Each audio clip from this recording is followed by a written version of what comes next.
Welcome back another video. আজকের ভিডিওতে আমরা আলোচনা করব ভলিউম অফ উড, অর্থাৎ গোল কাটের হিসাব আপনারা কিভাবে বের করবেন এই বিষয় নিয়ে আমরা আজকে আলোচনা করব। তো এক্ষেত্রে আমরা দুটি ফর্মুলা দেখব, যে এই দুটি ফর্মুলা সবচেয়ে বেশি আমাদের দেশে ব্যবহার করা হয় যে গোল কাটের হিসাবের জন্য। সেই দুটি ফর্মুলা আমরা দেখে নেব আজকের ভিডিওতে। তো দুটি ফর্মুলা বা আমরা সূত্র ধরে নিতে পারি। তো এখানে প্রথম সূত্র হচ্ছে ভলিউম ইকুয়াল টু পরিধি গুণন দৈর্ঘ্য। এটা হচ্ছে প্রথম সূত্র। দ্বিতীয় সূত্র হচ্ছে এটাকে ভাগ দিতে হবে 1304 দিয়ে, আর দ্বিতীয় সূত্র হচ্ছে পরিধি গুণন দৈর্ঘ্য, এটাকে ভাগ দিতে হবে 16 দিয়ে। তো এই দুটো সূত্র একই আসবে হিসাব। আপনারা চাইলে যে কোনোটা আপনারা ব্যবহার করতে পারেন, যেটা আপনার জন্য সুবিধা হয়। তো চলুন দেখা যাক।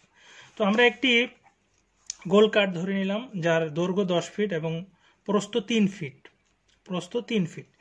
তো এই কাঠটি আমরা হিসাব বের করব কিভাবে। তো আরেকটা জিনিস আপনাদেরকে ক্লিয়ার করে বলে দিই, যখন গোল কাঠ থাকে তার আগা গোড়া কিন্তু সমান থাকে না, অনেক ক্ষেত্রে কম বেশ থাকে। সেক্ষেত্রে আপনার যেটা করবেন, মিডিলে মাপে নেবেন অথবা 3 জায়গায় মাপে নিতে পারেন।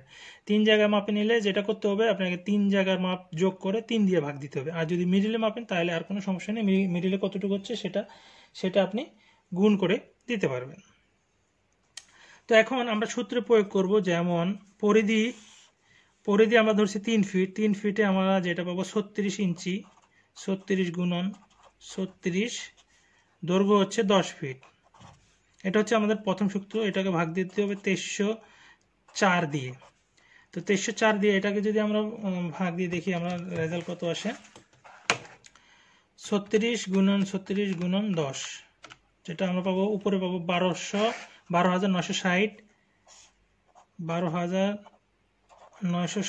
নিচে পাবো আমরা 1304। তো 1304 দিয়ে আমরা ভাগ দেই, যেটা পাবো 5.62 সেফটি, 5.62 CFT কাঠ পাবো এখান থেকে। কিন্তু আমরা যদি আরেকটা সূত্র রয়েছে, এই সূত্র দ্বারাও কিন্তু আমরা গোল কাঠ পরিমাপ করতে পারবো। তো গোল কাঠ এই ক্ষেত্রে যে 16 দ্বারা গুণ করবো, এটা কেন গুণ করবো সেটা দেখে নিই। যদি আমরা এটা আমরা ধরে নিয়েছি ইঞ্চিতে, দেখুন 36 ইঞ্চি, আমরা এটা 3 ফিট ধরছি, 36 ইঞ্চি ধরে নিয়েছি। যদি আমরা এটা ফিটে নিয়ে আসি সেক্ষেত্রে আমাদের মাপটা হবে এরকম, অর্থাৎ দ্বিতীয় সূত্র 3 ফিট হলে 3ই থাকবে, এখানে কোনো ইঞ্চিতে কনভার্ট করার প্রয়োজন নাই। 3 গুণন 10, নিচে 16। জাস্ট সিম্পল এটা যদি গুণ করি, 3 10 30, 3 30 90 হয় উপরে, নিচে 16। আমরা দেখি 90কে 16 দিয়ে ভাগ দিলে কত আসে। ঠিক একই 5.62 সেফটি, 5.62 CFT। তো আপনারা চাইলে সূত্র দুটির যে কোনো একটি ব্যবহার করতে পারেন। তো খুব ইজিলি আপনারা গোল কাঠের CFT হিসাবটি বের করে নিতে পারবেন। তো ভিডিওটি যদি একটি ভালো লাগার ভিডিও হয়ে থাকে তো কমেন্ট করতে পারেন, কমেন্ট করে জানাতে পারেন ভিডিওটি কেমন হলো।